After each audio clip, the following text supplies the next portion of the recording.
credit, a lot of credit to my grandparents for getting me started off in conservation. My grandfather was a professor of biological sciences at Muskingum College, a small college in Ohio, and I spent my summers with my grandparents most of my life, and they were farmers, and their outlook on life was you were a steward of your landscape.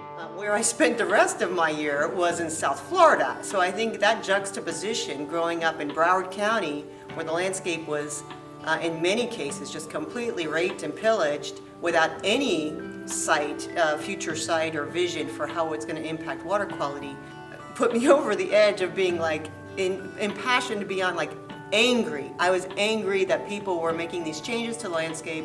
It's easy to say the answer to the question, what is the biggest threat facing our local ecology? It's human population growth. That's the easy answer. It gets a little tougher when you try to think about the details. In Florida, and in my experience working in Florida for over 20 years on water quality issues, that short-term vision of the big decision makers and the policy makers of our state have done the most damage to our water quality. Nonetheless, the ecological challenge that we face today is the bad decisions that have been made in the past. What we need to do is stop making those bad decisions, cut them off now, and try to encourage our policymakers to be thinking long-term, as the Native Americans would have said, 7 generations into the future. I am firmly committed to a bottom-up approach to changing the community.